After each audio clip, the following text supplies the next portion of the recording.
नमस्कार, आप जुड़ चुके हैं पहली प्रेस न्यूज के साथ। जितने भी पैनलिस्ट हैं, मैं सबका पहले नाम से आपको परिचय करवा दूं। नकदी बादल जो है मेरे साथ जुड़े हुए हैं, कश्मीरी पंडित कम्युनिटी से बिलोंग करते हैं और कांग्रेस से हैं। गुदरू साहब जो है वो सोशल एक्टिविस्ट पे है और पब्लिक के लिए हमेशा बात करते हैं, वो आज पहली बार मेरे साथ जुड़ रहे हैं। दिलीप पंडिता जी है मेरे साथ जुड़ रहे हैं, 2 चुनाव लड़ चुके हैं और कम्युनिटी के लिए हमेशा बात करते हैं। और दीपक जी है मेरे साथ जो दिल्ली से इस वक्त जुड़े हुए हैं और बात करते हैं कम्युनिटी की और आज की जो करंट सिचुएशन पूरे जम्मू कश्मीर की इस वक्त पूरे भारतवर्ष में जो दिख रही है, क्योंकि जम्मू कश्मीर में एक आतंकी हमला होता है, उस हमले में 26 लोगों की जान जाती है, बहुत से लोग इंजर्ड है। सबसे पहले मैं नन्ना जी मैं आपके पास आऊंगा, क्योंकि आपके एलओपी जो है वो जम्मू कश्मीर के विजिट पर आ रहा है और लोगों का पता करने के लिए आया है। एक कहा जाए मोहब्बत की दुकान लेकर निकले थे, लेकिन उस मोहब्बत को बांटते हुए आज यहाँ पर नजर आए हैं। क्या कहेंगे आप इस पर? सबसे पहले गुलशन जी आपको और जो भी पैनलिस्ट है उन सबको मेरा प्यार भरा नमस्कार। गुलशन जी, ये बड़ा संवेदनशील मसला है। ये जो 26 लोगों की जाने गई, ये बहुत दुख की बात है। हमारी संवेदनाएं उन सब फैमिलीज के साथ है और जितने भी लोग जख्मी हैं उनके लिए हम प्रार्थना करते हैं कि वो जल्दी से जल्दी ठीक हो जाए। और साथ में हमारा कश्मीरी नौजवान जो मिल्टन के साथ लड़ते लड़ते टूरिस्ट को बचाने के लिए शहीद हो गया, मैं उनके पेरेंट्स को भी आपके चैनल के माध्यम से सल्यूट करता हूं, क्योंकि उसने भी जान गंवाई है। साथ में आप जो बात कह रहे हैं कि ये इतने 90 के बाद अब ये फिर शुरू हो गया ये मसला, और इस मसले ने सबका दिमाग जो है उसको ब्लैक आउट कर दिया जी, ब्लैक आउट कर दिया। लेकिन बात ये है कि 90 में भी मैं ये कहता हूं कि अगर ऐसे ही लोग निकले होते तो शायद हम आज माइग्रेंट नहीं होते। बिल्कुल बिल्कुल। गुरु साहब आप क्या कहेंगे? देखिए, मैं दूसरी बार आपसे मिल रहा हूं और हो सकता है कि मेरे से कोई गलती हो जाए, तो मुझे माफ कीजिएगा। आप क्या कहेंगे, क्योंकि आपकी कम्युनिटी और आपके जहां पर आप रहते हैं उन सब ने एक कैंडल मार्च निकाला था, उन लोगों को श्रद्धांजलि दी थी, याद किया था और ये कहा था कि ऐसा दोबारा नहीं होना चाहिए। क्या कहेंगे सर आप? सर नमस्कार सभी पैनलिस्ट को। पहली बात ये है कि जो भी ये अभी का जो वारदात हुआ उसमें जितने भी लोग विक्टिम्स जो जिन्होंने अपनी जान गंवा दी, उन सभी को श्रद्धांजलि। और जो इंजर्ड है उनके लिए हम यही विश करेंगे कि वो जल्दी से जल्दी रिकवर। सर मुझे मेरा थोड़ा व्यू पॉइंट डिफरेंट है। बाकी पैनलिस्ट हैं, नाना जी से मेरी बातचीत होती रहती है, पंडिता साहब है यहाँ पे, तो इनसे इन्होंने बताया कि हम जुड़े रहते हैं सोशल मीडिया की तरफ से। मेरा इसमें एक राय है सर, मुझे आज भी नहीं लग रहा है कि हालात हमेशा एकदम सही थे।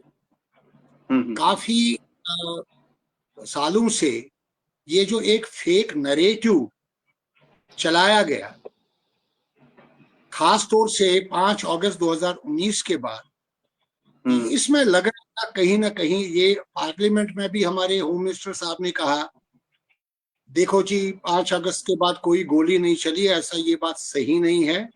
काफी लोग इक्का दुक्का वारदात हमेशा होती रही। और आपके पास आंकड़ा भी होगा, हर 2 महीने 3 महीने कोई ना कोई घटना सामने आती थी। तो एक फेक नरेटिव क्रिएट किया गया कि नॉर्मल सी है, वो कभी नहीं थी। अब ये वारदात थोड़ी बड़ी हो गई तो उससे ये चीज एक्सपोज हो गया। लेकिन हालात जो बार बार कहा जाता था एकदम सही है जी, अब कोई यहाँ गोली नहीं चल रही, कुछ नहीं हो रहा है, टूरिस्ट आ रहा है, वो सब आज एक्सपोज हो। अब इसमें गवर्नमेंट ऑफ इंडिया आगे कैसे चले, बहुत सोच समझ के चलना है, क्योंकि मार्केट में जो बातें अभी हो रही हैं कुछ वार मॉन्गरिंग पे भी चीजें हो रही हैं, कुछ एडवाइजरीज निकल रही हैं, कुछ हेल्थ डिपार्टमेंट ने एडवाइजरीज हॉस्पिटल के लिए निकाली है। लेकिन मुझे याद आ रहा है गुलशन जी,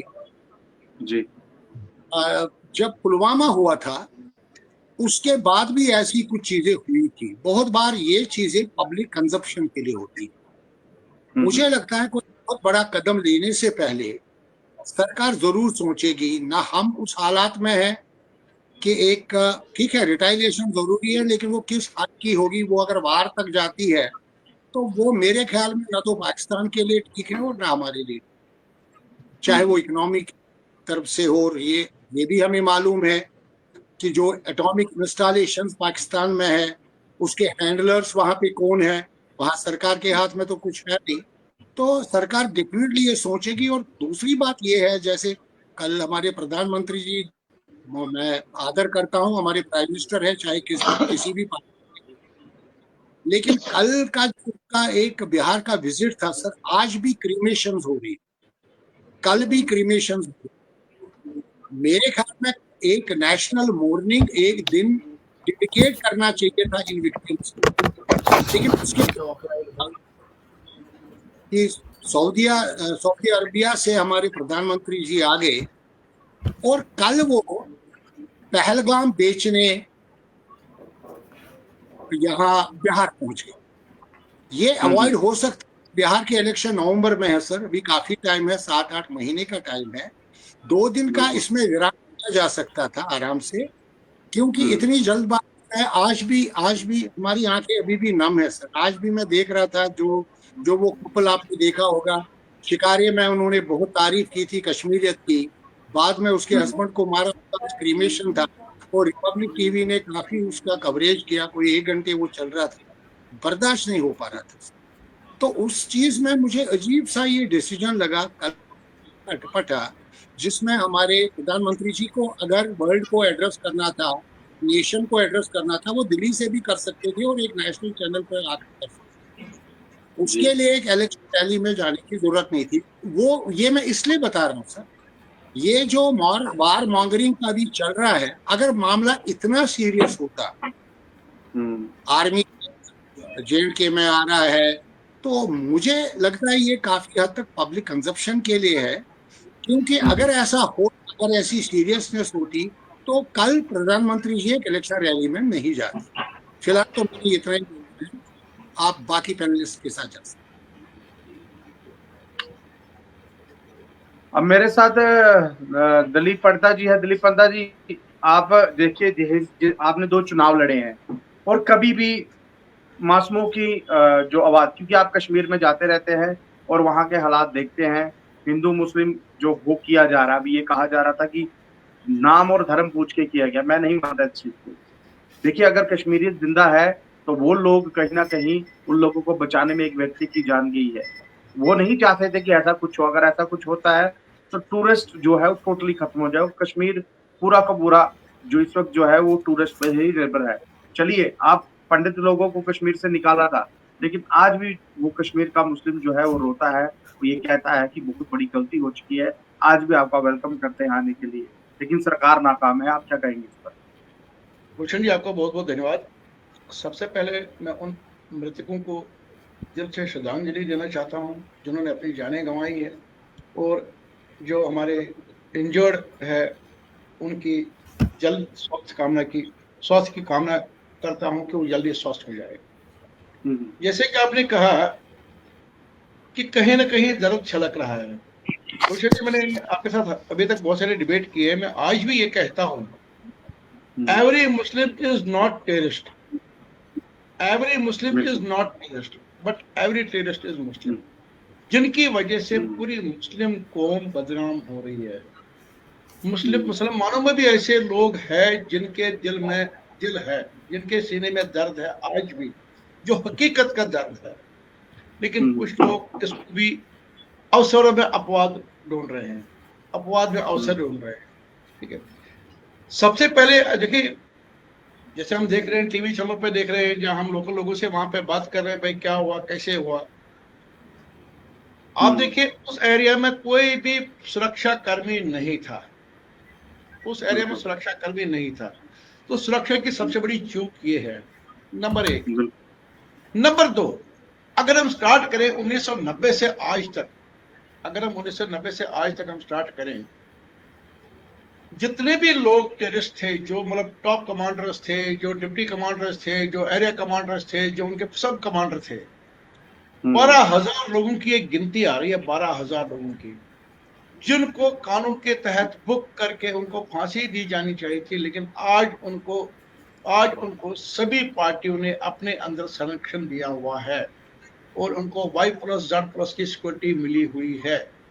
अगर आपके पास कानून है, अगर आपके पास सुरक्षा एजेंसी है, आप अरबों खरबों रुपया उस पर खर्च कर रहे हो, उन लोगों को सजा क्यों नहीं मिली आज तक? आपने उन लोगों को संरक्षण क्यों दिया हुआ है? अगर आपने उन पर क्रैकडाउन किया होता तो आज हमें यह दिन नहीं देखने को मिलता, क्योंकि चैरिटी स्टार्ट्स फ्रॉम होम। हम दूसरों को दोष दे रहे हैं कि भाई आप पाकिस्तान के आतंकवादी थे, वहां के आतंकवादी थे, लेकिन जो हमारे जो आतंकवादी थे, जिन्होंने 1990 में गन उठा के कश्मीरी पंडित को कश्मीर से भगाया था, कश्मीरी पंडित मारा था, उनके खिलाफ आज तक अपवाद के रूप में किसी के खिलाफ कोई कार्रवाई नहीं हुई है, कोई कार्रवाई नहीं हुई है। दैट मीन्स ये सिर्फ एक डोल है, ढकोसला है जो चालू रहेगा। आज की डेट में कश्मीर में ये बोल रहे हैं 2019 के बाद कश्मीर में शांति आएगी, कश्मीर में वो आया, कश्मीर में गाना बजने लगे, G20 हुआ। ये सिर्फ एक फोर्स्ड साइलेंस थी, ये सिर्फ फोर्स्ड साइलेंस थी। ये कोई मतलब उनकी इनर साइलेंस नहीं थी। उन्होंने गन को साइड में रखा, गन को छोड़ा नहीं है, गन वहां से खत्म होगा नहीं, क्योंकि जब तक आपकी विल पावर नहीं होगी तब तक आप उस गन को छोड़ नहीं सकते हैं।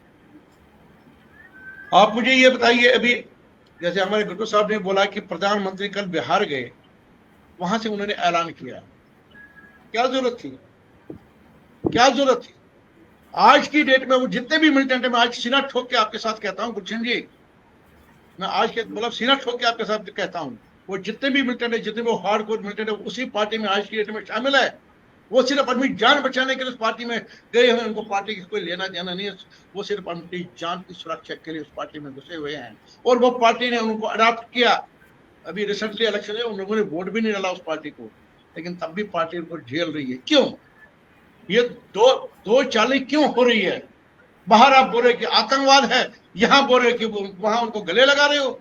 आप पहले अपना स्टैंड क्लियर कीजिए कि आप कहां पर स्टैंड करते हो। आज मैं देख रहा था, राहुल गांधी जी, हमारे राहुल गांधी जी लीडर ऑफ अपोजिशन कश्मीर आए हुए हैं। आज तक वो राहुल गांधी कितने माइग्रेंट कैंप में आए हैं, जितने कश्मीरी पंडितों का मारा है, आज उनके पास कितने बार वो राहुल गांधी जी आए हैं, कितनी बार आए हैं? अभी हमारे बादल जी बोलेंगे कि नहीं मनमोहन सिंह ने आपको क्वार्टर दिए, वो मनमोहन सिंह दिए थे। मैं राहुल गांधी की बात कर रहा हूँ, मैं राहुल गांधी की बात कर रहा हूँ। आज तक कितने पंडितों के साथ सहानुभूति निभाने आए हैं। जब राहुल भट्ट की किलिंग हुई थी तब वो राहुल गांधी क्यों नहीं आए उस राहुल भट्ट की किलिंग पे? क्या राहुल भट्ट का खून पानी था? क्या राहुल भट्ट का खून पानी था? क्यों नहीं आए उनके पे? क्योंकि उनको पता है कश्मीरी पंडित कम्युनिटी एक छोटी भर कम्युनिटी है, ये हमारा वोट बैंक नहीं है, लेकिन हाँ ये हमारा डोल जरूर है। इसको डोल को बजाते रहो और अपनी सियासत चमकाते रहो और अपने गवर्नमेंट बनाते रहो।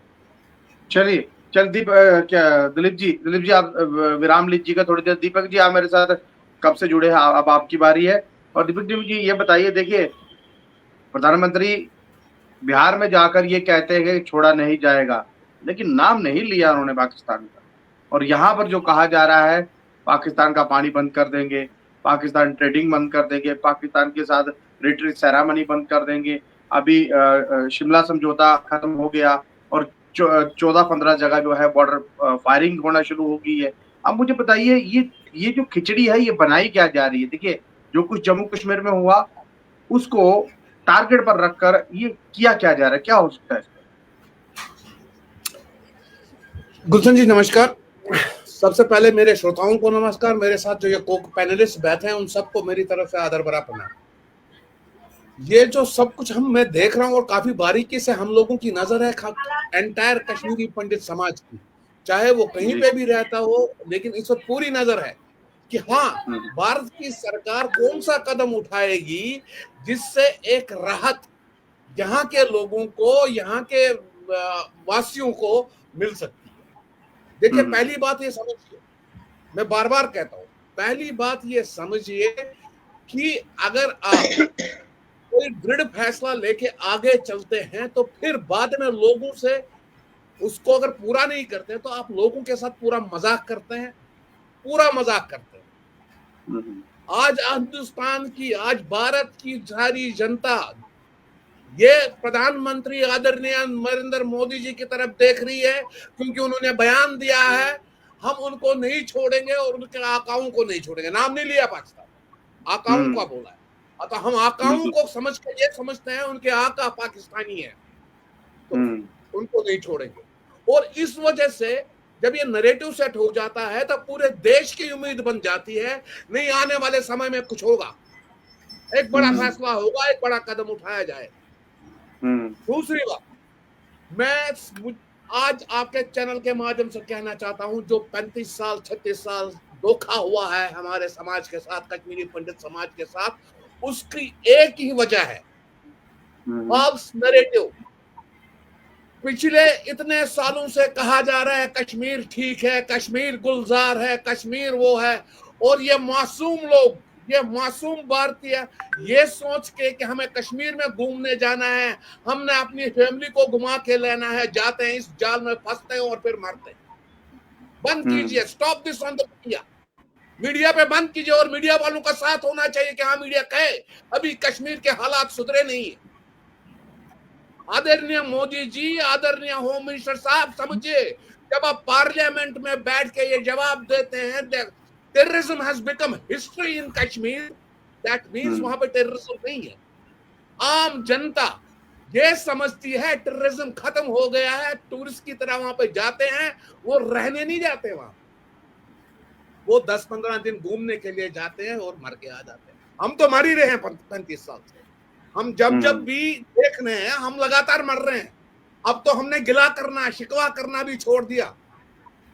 अब हम कहते हैं भाई ठीक है, अब हम भगवान भरोसे हैं, क्योंकि हमारी उम्मीदें खत्म हो गई। मुझे बताइए सर, 2 दिन पहले, जस्ट 2 days बैक, इस हादसे से पहले आगा सईद एनसी के एमपी हैं, सईद आगा सईद रहीउल्लाह, वो एनसी के एमपी है, वो ये कहते हैं this is an cultural invasion, this is not tourism, और 2-3 दिन के बाद ये हमला हो जाता है। What does this mean? What does this mean? तुम जिसे कल्चरल इन्वेजन कहते हो, तुमने टूरिस्ट को, हम तो टूरिस्ट कहते हैं, मैं तो टूरिस्ट भी नहीं कहूंगा, मैं उनका बराबर कश्मीर में हकदार समझता हूं, क्योंकि जब आपने 370-335 से एवोग्रेट किया तो कश्मीर में हर भारतीय का हक है। बिल्कुल, कश्मीर सिर्फ मुसलमान और कश्मीरी पंडित का नहीं रहा, आपने एक्सेस बढ़ा दी कश्मीर की। और आज वो लोग बेचारे, वो बच्चे, शर्म आनी चाहिए, शर्म आनी चाहिए इन पॉलिटिकल पार्टीज को, चाहे वो एनसी के मेंबरान हो, चाहे वो महबूबा मुफ्ती जी के मेंबरान हो, शर्म आनी चाहिए जो दकोतला कर रहे हैं इस बात पे। मुझे बताइए, 2 दिन पहले आपने बयान दिया, आपके एमपी साहब उमर अब्दुल्ला साहब, सुनिए, आपके एमपी ने बयान दिया है this is the cultural invasion. क्या मतलब है इसका? आप में अगर उमर अब्दुल्ला जी हिम्मत है, एनसी सरकार को चैलेंज है ऑन बिहाफ ऑफ कश्मीरी पंडित, अगर आपके सरकार में हिम्मत है तो आप एक काम कीजिए, नरेंद्र मोदी को कीजिए, नरेंद्र मोदी, आदरणीय नरेंद्र मोदी को बोलिए इन कश्मीरी पंडितों के साथ जेनोसाइड हुआ है। हम सेक्रेटरीट में, हम असेंबली में एक डॉक्यूमेंट पास करें, जिस तरह इन्होंने 35A और 370 के खिलाफ, एबॉर्शन के खिलाफ डॉक्यूमेंट लाए थे ना पहले ही दिन जब इलेक्शन जीता, करे ना, बोले कि हाँ हमारे कश्मीरी पंडितों के साथ जेनोसाइड हुआ है, इनके जेनोसाइड को एक्सेप्ट कीजिए।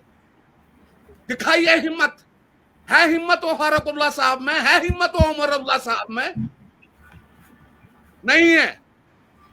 मैं बार बार कहता हूं आदरणीय होम मिनिस्टर साहब से, अपने प्रधानमंत्री जी से, हमारे बच्चे, मासूम बच्चे वहां पे नौकरी कर रहे हैं, जो आपने पीएम पैकेज में लगाए हैं, जो वहां पे नौकरी कर रहे हैं, उनसे आपने बॉन्ड लिखा है। आप ग्लोबल शक्ति बन चुके हो, इसका दावा भी करते हो। हमारे बच्चों के लिए ये बॉन्ड वेवर नहीं कर सकते आप? मरने के लिए छोड़ दिया आपने उनको वहां पे। हाँ भाई, जिस दिन हमला होगा देखी जाएगी बाद में क्या होगा। This is a shame on you sir ये भी कहना दीपक जी, चाहूंगा, हम दीपक प्रधानमंत्री जी के साथ खड़े हैं। माफ कीजिएगा, मैं आपको रोक रहा हूँ। देखिए, आपने कहा जिनोसाइड घोषित कीजिए जम्मू कश्मीर यूटी गवर्नमेंट, जो इंडायरेक्टली जो है वो केंद्र के अधीन आती है, और केंद्र में जब पार्लियामेंट सेशन चलता है उस सेशन में सीतारमण ये कहती है कश्मीरी पंथों के साथ जिनोसाइड हुआ है, होम मिनिस्टर ये कहते हैं कश्मीरी पंथों के साथ जिनोसाइड हुआ है। अगर मुंह से बोल सकते हैं तो क्या पार्लियामेंट में पारित नहीं करा सकते? देखिए, हमारी जो सिचुएशन है वो पार्लियामेंट से चलती है, क्योंकि अब हम स्टेट नहीं रहे, हम यूनियन टेरिटरी हैं। हमारे जितने भी कानून है वो केंद्र पास करता है। अगर केंद्र कर दे तो जम्मू कश्मीर के चीफ मिनिस्टर को क्या जरूरत है, वो नहीं करेंगे, वो तो फट से साइन कर देंगे इस चीज पर। नहीं, मैं जेनोसाइड का बिल उनको नहीं पास कर रहा, मैं उनको ये बता रहा हूँ 370-35 से हटने के बाद जब आपकी गवर्नमेंट आई तो आपने सबसे पहला काम असेंबली में ये किया, आपने इशू किया कि 370 और 335 ए अगर हटा है ये गलत है, इसको वापस रेस्टोर किया जाए। ठीक कह रहा हूं मैं? बिल्कुल। अब कश्मीरी पंडित को 89-90 में निकाला गया कश्मीर से, कत्ले गारत हुई। क्या ये chief minister of the state की ड्यूटी नहीं है कि वो एक ऐसा डॉक्यूमेंट पारित करे कि ये कश्मीरी पंडित लोग हमारे भाई हैं, इनके साथ जेनोसाइड हुआ है, और हमारे ब्याह पे आदरणीय प्रधानमंत्री मोदी जी से ये कहें कृपया इनका जेनोसाइड बिल भी पास कीजिए। क्या मैसेज आता ना? हम कहते हैं ना वाकई में हमारे दर्द है इनके लिए। चलिए, मैं मानता हूं आपने जो कहा वो अगर मानेंगे, ये अगर मानेंगे, वो तो ऑफिशियली एक डॉक्यूमेंट मूव करे, वो ऐसा कानून पास नहीं कर सकते, बिल पास नहीं कर सकते, लेकिन उनके एक रिक्वेस्ट तो डाल सकते हैं। चलिए, कोई नहीं सर, 28 तारीख को फिर से एक बार जो है सेशन एक दिन का लगने जा रहा है, और उस सेशन में ये बात भी उठ जाए कि अगर ये सब कुछ होता है तो आप लोग एक ऑर्डिनेंस ला के एक पंडित कम्युनिटी के लिए भी ये पास कर दीजिए। कोशिश करूंगा मैं बात करने की आपकी। क्या कह रहे हैं सर आप? सर 28 तारीख को फिर एक बार सेशन जो है स्पेशल सेशन लगने जा रहा है जम्मू कश्मीर यूटी गवर्नमेंट का। ठीक, फिर एक बार सेशन लगने जा रहा है। ठीक है, और उस सेशन में मैं कोशिश करूंगा कि आपकी आवाज जो है वो वहां तक पहुंचे, और हो सकता है जो आप बोल रहे हैं क्या पता ये बिल पारित हो जाए। बिल्कुल सही सर, हम आपके साथ हैं। देखिए गुलशन जी, वक्तन बेवक्तन आप हमारे साथ खड़े रहते हैं, हमारे मसलों को उठाते रहते हैं, इसके लिए तो हम आभारी हैं आपके। पर हाँ, अगर आप ये बात उनके कानों तक पहुंचाते हैं तो शायद इसको एक बल मिले। मैं ये नहीं कहता कि डॉक्टर फारूक लोसा या उमर अब्दुल्ला साहब इसको पास करेंगे, लेकिन एक ऐसा डॉक्यूमेंट तो असेंबली में पास कीजिए। उनको ये तो बोलिए प्रधानमंत्री जी, हमारी ये कश्मीरी पंडित कौम स्टेक होल्डर्स थे, ये परेशान है, इनका जेनोसाइड बिल पास कीजिए। वो करे, मुझे 200% श्योर है, कोई भी नहीं। चलिए सर, चलिए दीपक जी, दीपक कोल साहब भी मेरे साथ जुड़े हुए हैं, कब से हमारे साथ है। कोल साहब, आप क्या कहेंगे जेनोसाइड बिल्स पर और जम्मू कश्मीर में जो कुछ इस वक्त हो रहा है, जो पर्यटक पर हमला हुआ, उस हमले को लेकर आपका क्या कहना है? सबसे पहले गुलशन जी, मैं सबको नमस्कार कर रहा हूँ, आपको भी आपके चैनल के माध्यम से भी नमस्कार कर रहा हूँ सबको। और सबसे पहले मैं कहना चाहता हूँ कि जो मृतक थे वहां के, उनको मैं श्रद्धांजलि अर्पित करता हूँ, और जो घायल है उनकी जल्दी से जल्दी वो ठीक हो जाए। मैं यही कहना चाहता हूँ कि मेरा ये मानना है कि जो ये एपिसोड हुआ है, इससे ये हमारे को भारतीयों को सीखना चाहिए कि हमारे वहां पर टूरिज्म बिल्कुल नहीं होना चाहिए। अगर 2-3 साल टूरिज्म हम वहां नहीं जाएंगे तो ये घुटने के बल नीचे आ जाएंगे, इनकी इकोनॉमी जीरो हो जाएगी। ये हम कर सकते हैं। ऊपर से जो हमारे अभी जो अपना अमरनाथ यात्रा है उसको भी हम रोक सकते हैं, 2-3 साल के रोक सकते हैं, उससे इनकी इकोनॉमी पूरी जीरो हो जाएगी सर। बाकी जो ये कल जो ये अत्याचार हो गया वहां पे, ये तो हमारे ताजे जख्म हमेशा बढ़ जाते हैं जब जब वहां पर कुछ होता है, चाहे वो पुलवामा का अटैक हो, वंधामा का अटैक हो, हमारे जख्म उभर जाते हैं उससे। हम 36 साल से जेल चुके हैं ये चीजें। कल को जो परसों को इन्होंने जो अपने पैंट लोगों के उतार दिए, ये पैंट तो हमारी पहले से ही उतर चुकी थी, 36 साल पहले भी उतर चुकी थी।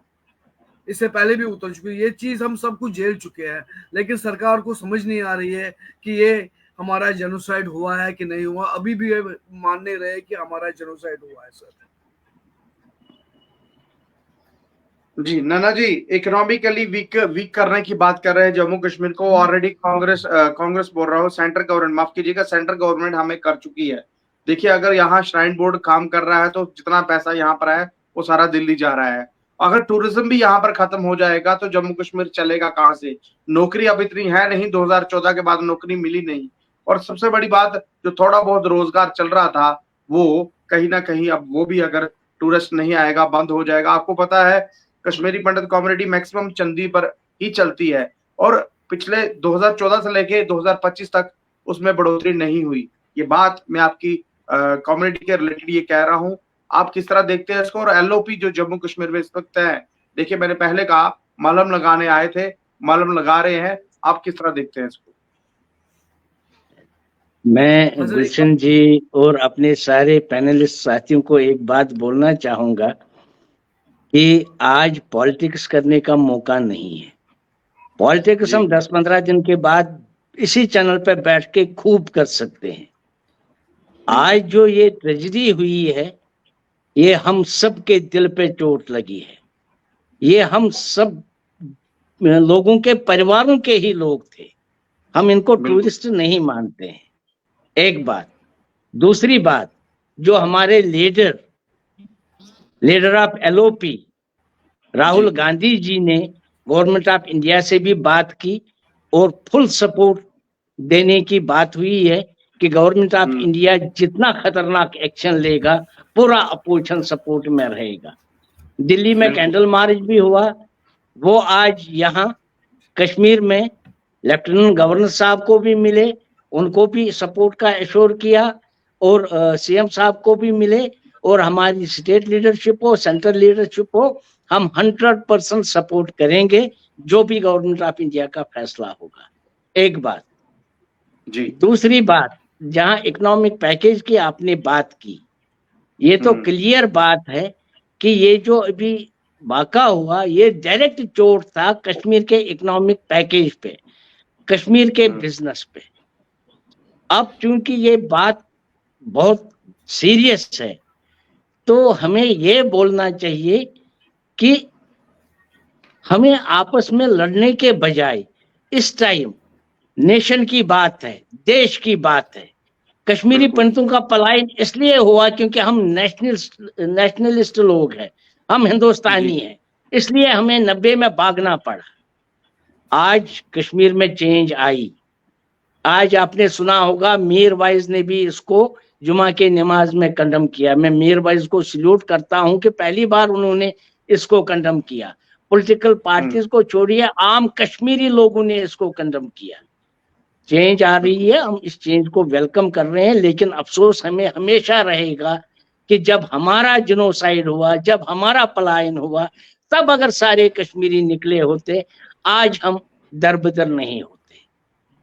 ये मैं कहना चाहता हूं। और साथ में अब मैं एक और बात कहूंगा, हमारे पीएम पैकेज के एम्प्लॉइज वहां पे हैं।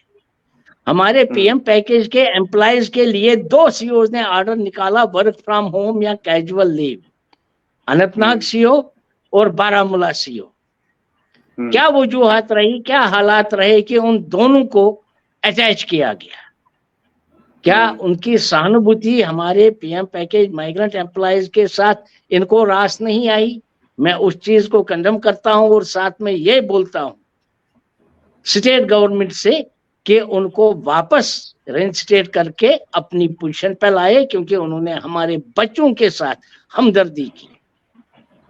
अब रही बात, मैं पूरे हिंदुस्तान के लोगों से अपील करता हूं कि हमारे बच्चे, चाहे वो कश्मीरी मुस्लिम है, चाहे कश्मीरी पंडित बच्चे हैं या हिंदू बच्चे हैं, जम्मू कश्मीर के बाहर पढ़ रहे हैं, बच्चों का क्या कसूर है?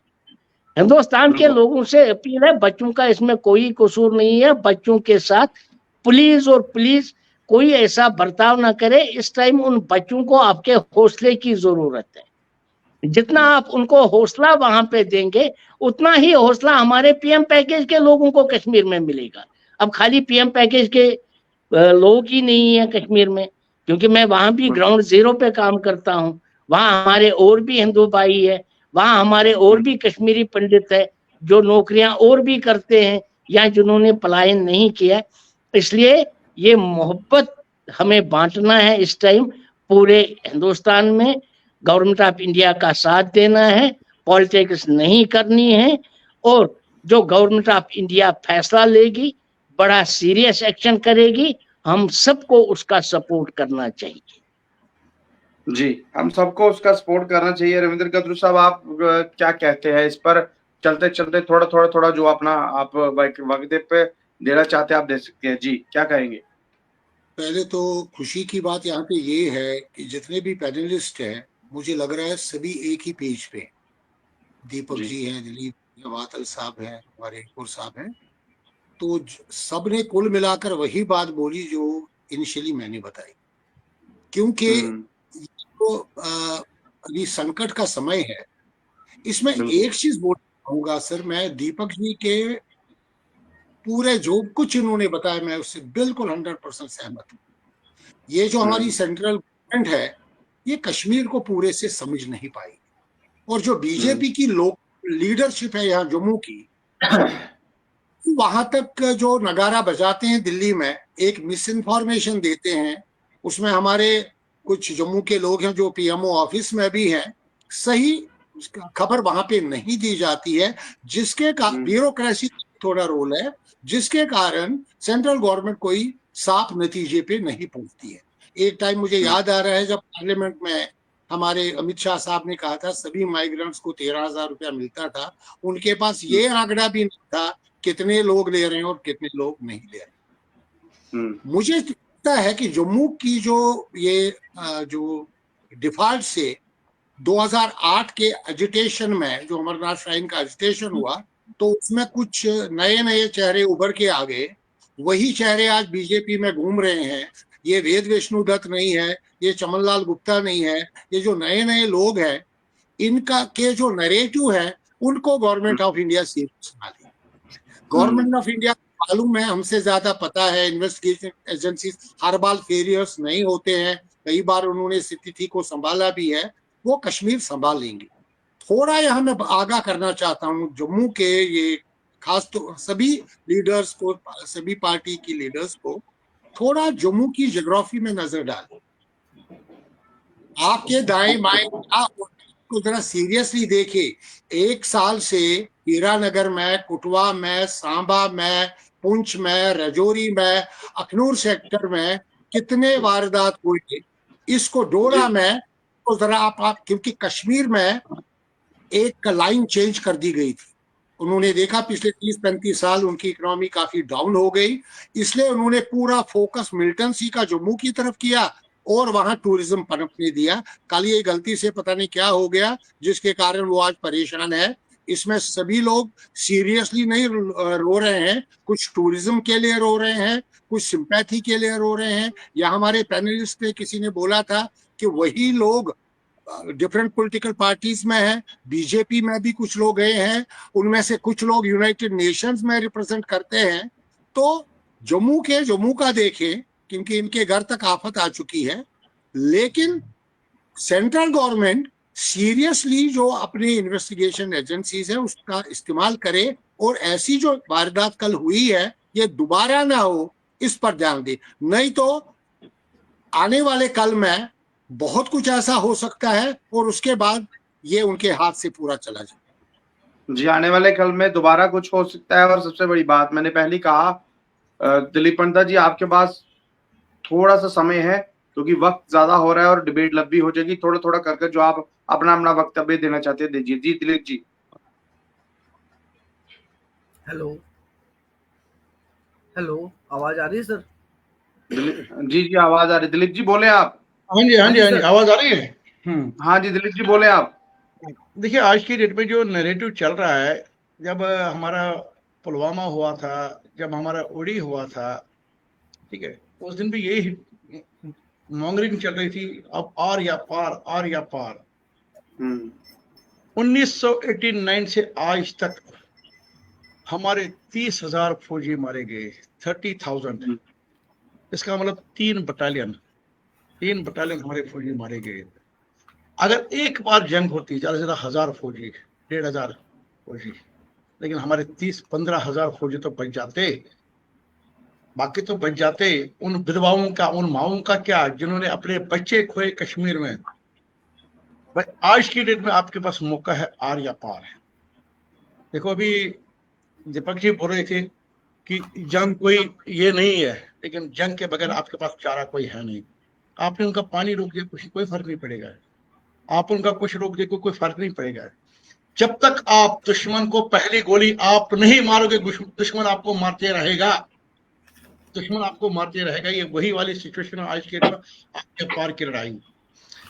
आज की डेट में ये जितने भी ये आ रहे हैं, जितने भी व्यूज आ रहे हैं लोगों के, भाई जंग होगा, वो मरेगा, ये मरे, बार बार मरने से बेहतर है एक ही बार मरो ना, कम से कम कोई समाधान तो निकले, कोई समाधान तो निकले।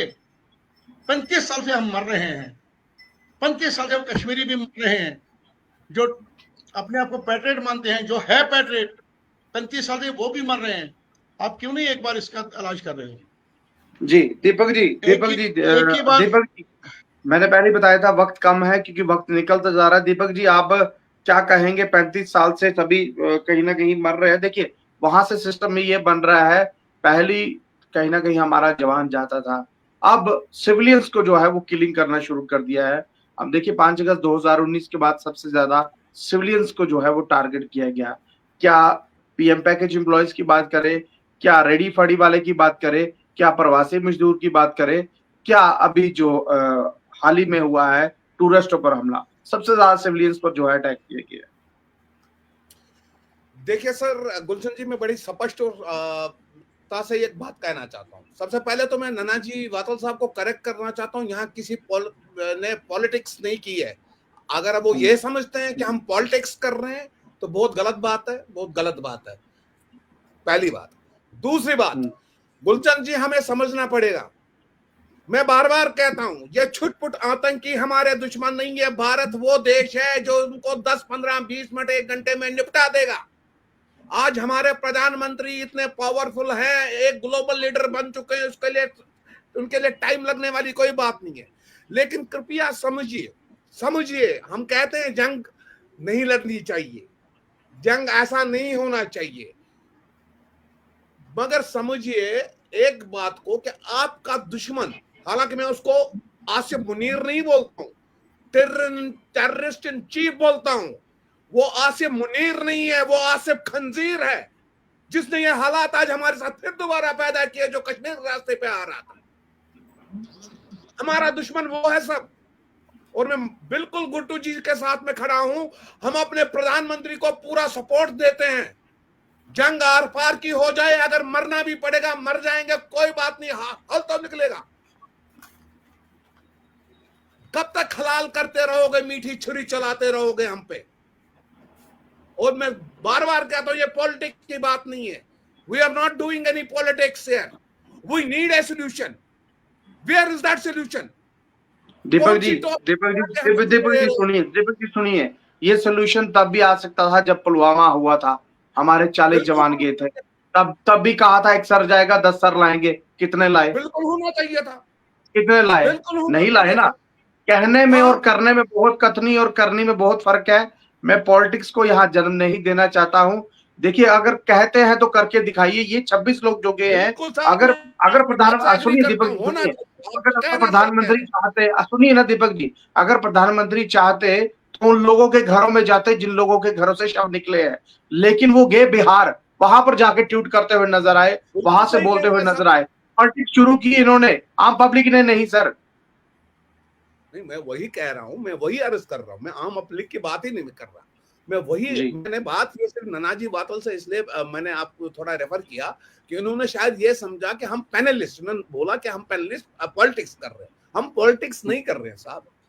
देखिए जितने लोग कश्मीर से जुड़े हुए हैं वो आहत है। मैं बार बार कहता हूं, मैं कभी भी ये नहीं समझता ये मुसलमान का बच्चा मेरा बच्चा नहीं है। कितनी बार मैं ये कहता हूं, इस आतंकवाद की वजह से, ये आतंकवाद ऐसा जहर, ऐसा नासूर बन गया। आप मुझे बताइए ना, गुलशन जी, आप जम्मू से बिलोंग करते हैं, जम्मू संभाग की गलती क्या है? उसकी जम्मू प्रगति संभाग क्यों? की गलती ये है कि भारतीय जनता पार्टी को सबसे ज्यादा वोट दिया है। ना काम रहेगा ना काज रहेगा, जब ट्रेन जाएगी तो वेले बैठेंगे, फ्री बैठेंगे। सर गलती ये है जम्मू संभाग की कि हाँ जी, हमने सिर्फ जम्मू संभाग के लोगों, मुझे तो बेवकूफ समझ लिया, कश्मीरी पंडित समुदाय को, जम्मू समुदाय के लोगों को भी बेवकूफ समझ रहे हो, उनको भी उसी लाठी से हाँक रहे हो। हमारे जम्मू के बच्चे जो बेचारे इस गर्मी में धूप में मेटाडोरों में काम करते हैं, ऑटो चलाना पड़ता है, पढ़ लिख के आज किस वजह से वो भुगत रहे हैं? इस आतंकवाद की वजह से। तो क्यों ना बात करें हम इस आतंकवाद की? आप क्यों ना बात करें जिस आतंकवाद में ये लिखा गया, सर मैं नहीं कह रहा हूं, जिसमें यह लिखा गया गैर मुस्लिम काफिर है और ये वाजिबुल कत्ल है, तो मैं धर्म का एंगल क्यों नहीं देखूं इसको? मैं क्यों नहीं कहूं ये धार्मिक आतंकवाद है, एक समुदाय को खत्म करने वाला आतंकवाद है? मुझे बताइए, आपने कल पेंटें उतारी है वहां पे जो टूरिस्ट घूमने आए थे, ये पॉलिटिक्स नहीं है, तुमने पेंटें उतारी है, उनको चेक किया है, ये क्या ये रिलीजियस टेररिज्म नहीं है? लेकिन दीपक जी, वहां कश्मीरियत को दाग नहीं ना लगाई। देखिए, आम कश्मीरी ने ऐसा नहीं किया है। मैं उनको समझा रहा हूं, मत करो। हाँ, आम कश्मीरी ने मैं दाग नहीं लगा रहा हूं, मुझे ये पता है, मुझे आज की तारीख में पता है, अगर किसी भी किताब में, किसी भी धार्मिक किताब में ये लिखा हो, बताओ मुझे, जितने पैनलिस्ट बैठे हैं, नॉन मुस्लिम, अगर हिंदू की किताब में लिखा हो नॉन हिंदू काफिर है, उस किताब को क्या कहोगे आप? आपकी भगवत गीता में लिखा हो, आपके रामायण में लिखा हो नॉन हिंदू काफिर है और ये वाजिबुल कत्ल है, आप क्या बोलोगे साहब? बोलिए ना गुलशन जी, जवाब दीजिए। सर ऐसा अगर कुछ होता, सुनिए मेरी बात, अगर ऐसा कुछ होता जो आप बोल रहे हैं, ये कहने में सुनने में है, अगर ऐसा कुछ होता तो कई सालों से टूरिस्ट वहां जा रहा है, मैं कश्मीर गया हूं, मुझे ऐसा कुछ नहीं दिखा।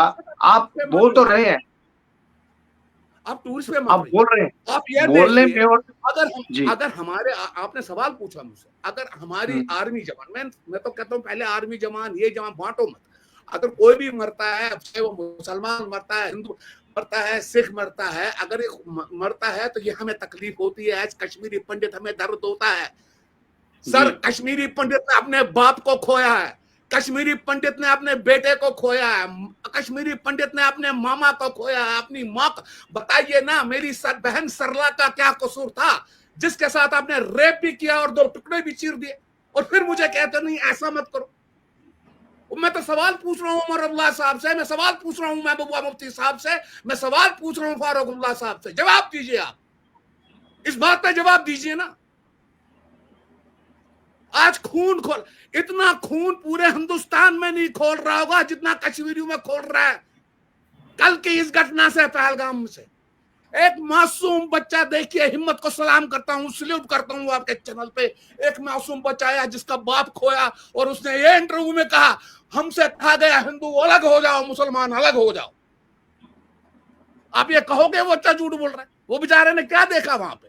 और मैं मुसलमानों से समझाने की कोशिश कर रहा हूं, मेरे भाइयों, मेरे दोस्तों, सुधर जाओ, मत करो मत करो मत करो ये चीज। आज वो कह रहे हैं हमारा टूरिज्म खतरे में। किसने लाया खतरे में? आपकी हरकत की वजह से खतरे में आया है। आपने शर्कनाब कम किया वहां पे। सुधर रहा था कश्मीर, सुधर रहा था कश्मीर, हम सोच रहे थे कि ना कश्मीर।